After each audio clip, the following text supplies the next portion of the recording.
Well, hello there, and happy Monday to you. Listen, let me ask you this question. Have you ever said this as a nurse? It's like that, and that's the way it is, sort of like Run DMC, that in nursing, it's like you take care of everyone else and then you think about yourself.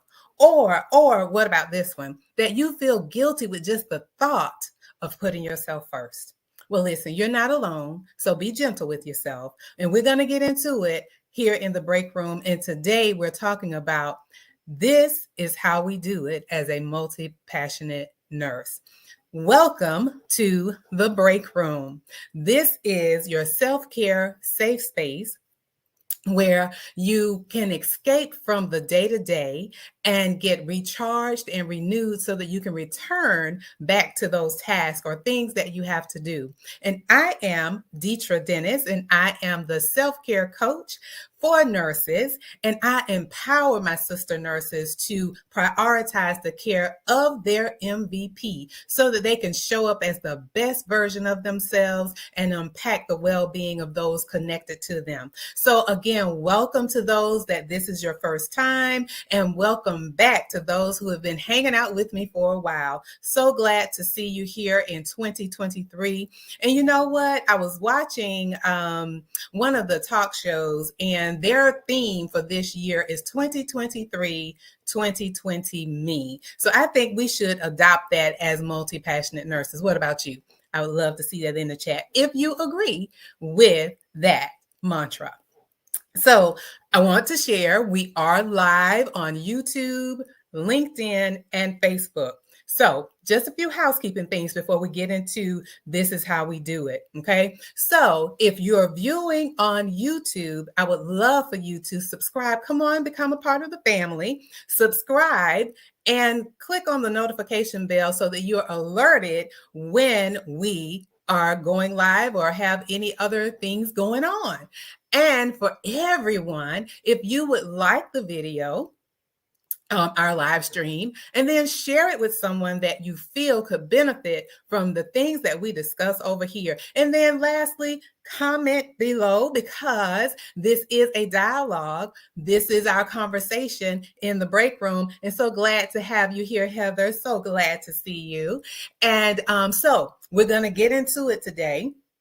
Again, this is how we do it. Now, how many of you remember the song in the 90s? This is how we do it. You know, it's by Montel Jordan. Yes. So listen, I know. And remember last week, if you had an opportunity to view it, we talked about first things first. And self-care is so important that the American Nurses Association actually self-care is a part of the Code of Ethics. It's provision 5.1. So that means it's very important for nurses to take care of themselves. But I want to share with you some a research that was done again by the American Nurses Association, which said that, okay, even though it's the Code of Ethics, it revealed that 70% of nurses reported putting the health, safety, and well-being of their patients before their own. That is something to pause and think on, right? So I want to kind of take it a little bit further because, over here, we're talking about the multi-passionate nurses. And, we have the video on that. And I'll leave the links to all of the videos that I'm referencing today in the comments, or if you're on YouTube, it'll be in the show notes.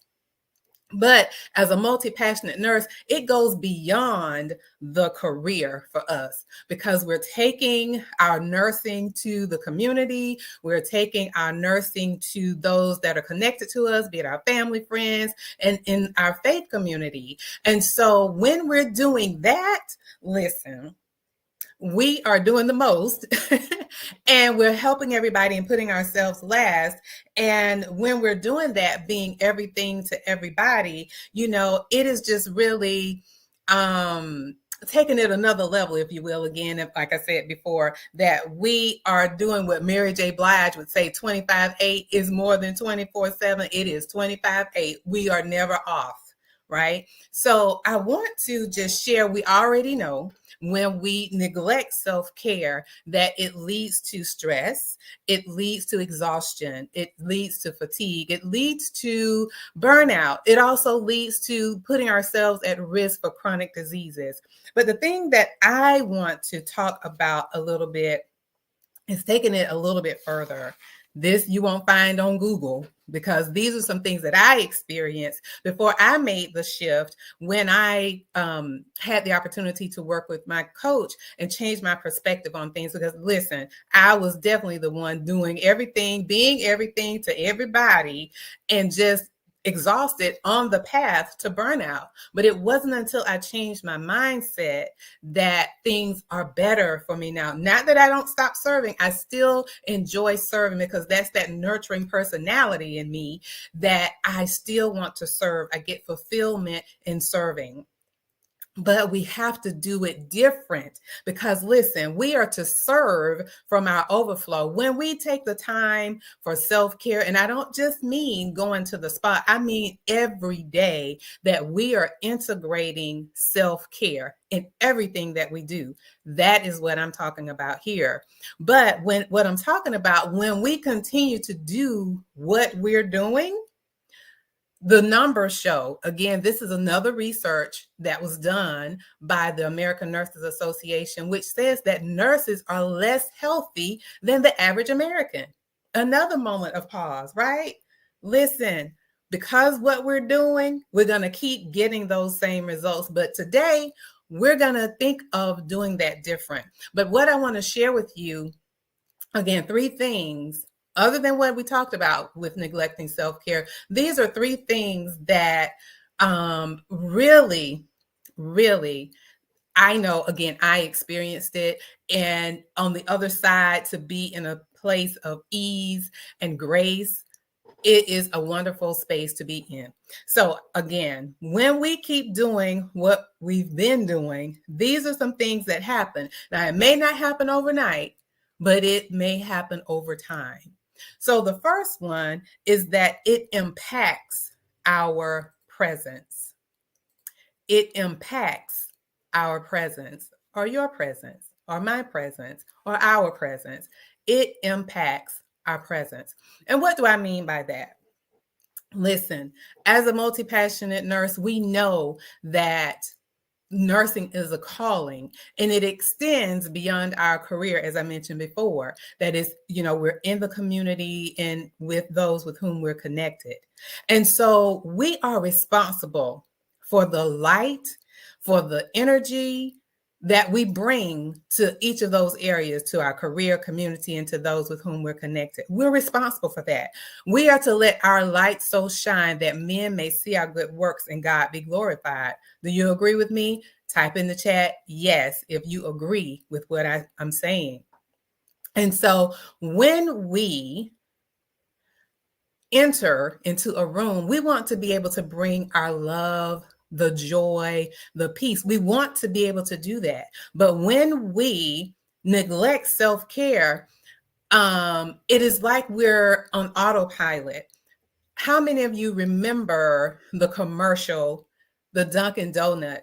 I know I'm dating myself, but with Dunkin' Donut, the gentleman, he would wake up when the commercial first started. The gentleman, he would wake up and he would, be all excited, hit the alarm clock and it's time to make the donuts. But, it started becoming routine and becoming mundane and being like he was on the hamster wheel, and he would wake up, time to make the donuts. So that passion that he had in the beginning was lost. Or do you feel that way? We've normalized putting ourselves last, and then we're just going through the motion. We're doing things, not saying that we're not doing things, but has the passion, are we showing up again as the best version of ourselves, bringing the love, bringing the joy, bringing the peace? Are we doing that? But when we neglect the self-care, sometimes we show up not being bringing those things. So again, when we neglect that, it impacts our presence. Number 2, what happens? It impacts us being present. It impacts us being present. Well, if you've been around anytime, you know I love music. Look, hence the name, the title of our talk today. So I'll say it to you how the OJ said it, right? Your body is here with me, but your mind is on the other side of town. Now, have you ever been like that when it comes to at work? You're at work, but then you're thinking about all the other things. You're at a community event where you're supposed to be educating everyone, but you're thinking about other things. You're with your family, friends, or with your faith community, and you're thinking about other things. You're thinking about work or what have you. Has it impacted you being fully present? Has it impacted you? And so it's also called presenteeism. I'm not sure if you've heard that before, but it's, in the corporate setting, that is what's called presenteeism, being that you're physically you're there, but mentally, emotionally, you are somewhere else. So when we neglect self-care, this is what happens. It impacts us being present. And the last thing I want to mention is that when we neglect self-care, it impacts our power.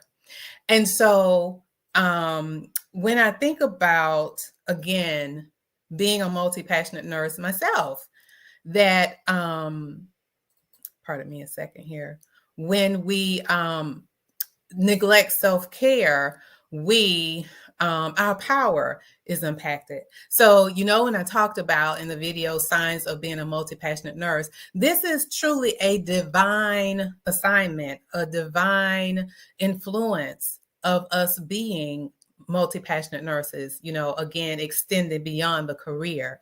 And so when I think about in 1 Corinthians, I think it's 12:28, when I feel, this is me, I don't know if anyone else feels that, but I feel that when it talks about the spiritual gifts of helps and healing, I feel that that is what a multi-passionate nurse is. We embody those gifts, ministry of health and healing.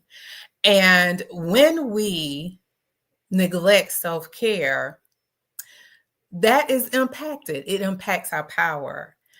So we're doing all of the things, and we are to be vessels of honor, and we are to be used for the highest purpose that God created us for. And when we don't take the time to, as I mentioned, self-care is every day, integrating prayer, meditation, studying the scriptures, when we neglect those things, we may be doing a lot of things, but are we doing those things that our steps are ordered to do, or are we just doing things to be doing it, right? When you pause and have that time to connect with your source, whoever you call your source or your higher power, when you don't have time to connect to the source, that power, it impacts your power. Think about this and listen, I love to cook as well. I love music. But when you, as a farmer or a gardener, if you plant food, if you were to harvest the food, the longer the time that the food is away from the source, from the earth, it loses its potency. It loses a lot of its benefits. The same with us. When we don't have the opportunity to connect with the one who created us and who has given us the power, who is giving us the calling, it impacts our power. And I'll give you an example of when we are truly tapped into the power,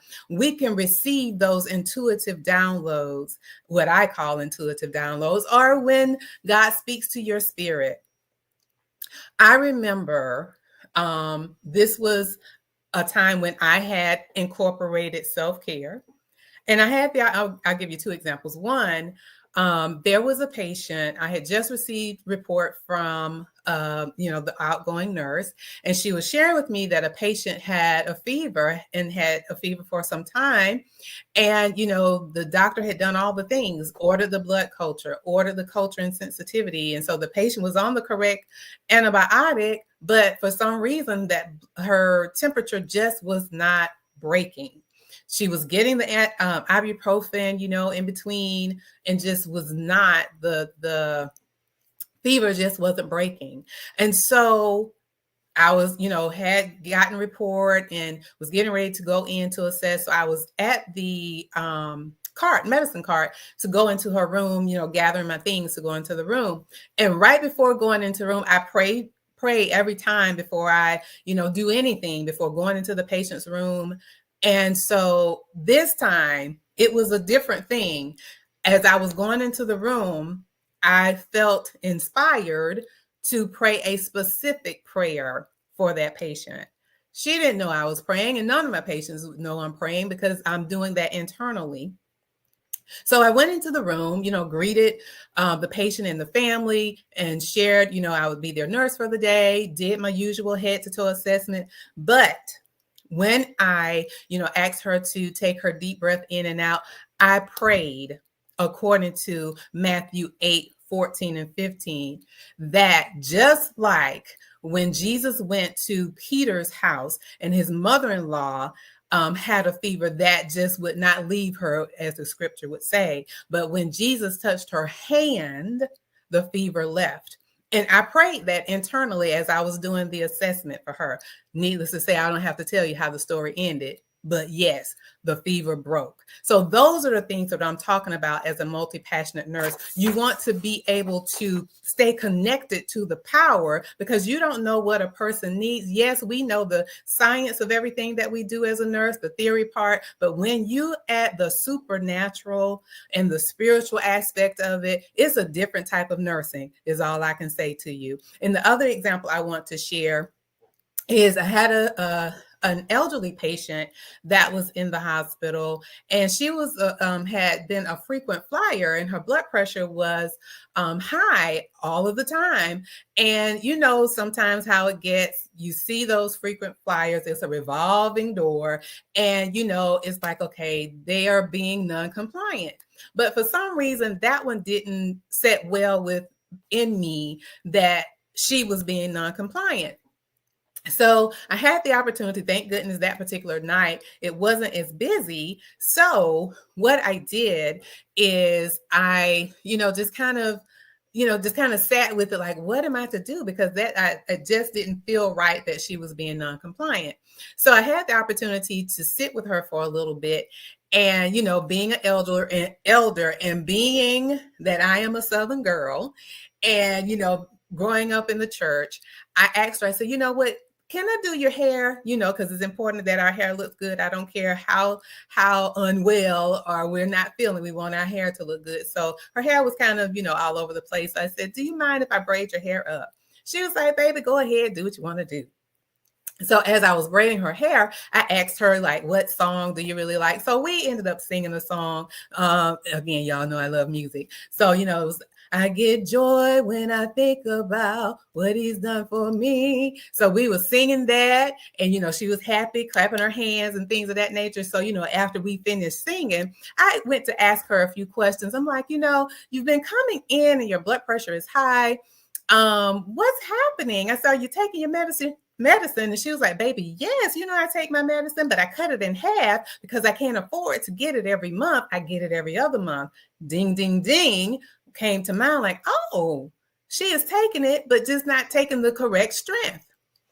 Now, if I would have been tired, it wouldn't have even mattered having that discussion with her. But again, having that opportunity that I had, the rest that I needed and all the other things of self-care, when the morning came and the physician came to make rounds, I shared with him, and I asked him, is it possible, maybe to increase the dose so that she can still get the dose that he wanted her to be on, and she can still cut it in half so that she can, take care of her things financially. Saying all of that to say it impacts your power. If you don't have that self-care, a lot of things will, you may not get it, because when you are exhausted, sometimes you're in a fog. Type in the chat if you're flowing with me, because you're in a fog, you're not thinking clearly. But when you have the opportunity to have the rest, getting the proper sleep, nourishing your body with the proper nutrition, all the other things, reducing the stress, all of the aspects of lifestyle medicine, when you do that, you can truly be the vessels that we were created to be as the nurse. We are there again. We are embody the spiritual gifts of health and healing. And we can do that when we take the time for self-care. And so I want to just recap the 3 areas that if we continue to do what we're doing, these things may happen. Number 1, it impacts your presence, how you show up. We want you to show up as the best version of yourself, and those who are around you want you to show up that way too. Because listen, we know how we get when we're tired. With the looks that we can give someone can burn a hole through them, and we don't have to say a word, but those looks, listen, and everything gets on your nerves. So we want to show up as the best version of ourselves so that we can, that it doesn't impact our presence. The second part, if we continue the way we're doing it, it impacts us being present. And lastly, it impacts our power. So I hope that, this has been something of value to you. And if you wouldn't mind sharing in the chat or the comment, how has, what are your takeaways from what I mentioned? Does any of this resonate with you? Has any of those things that I mentioned, you kind of seeing those things in yourself? I would love to see in the chat if that is, or the comments. I keep saying the chat, in the comments, if any of that resonates with you. Well, it's okay. And if you're watching this as a replay, I still would love to get feedback from you of, how has this impact, look, we've been using the word impact tonight. How has this impacted you by neglecting self-care? And if you would like to do it differently, I invite you to schedule a call with me for a self-care reset discovery call. And I'll put that in the comments, the link to that, if you would like to schedule a call with me so that we can change this. We can do it different. We can do it differently. And I always love to end with a quote. So our quote tonight is, self-care is never a selfish act. It is simply good stewardship of the only gift you have, the gift you were put on earth to offer to others whose lives you touch. So thank you so much for your time. I don't take it lightly. I appreciate you spending time with me today. And again, I hope that you will like the video and share it with someone who you feel could benefit from the things that we discussed tonight. And I will see you on next week. Have a good week and have a good evening.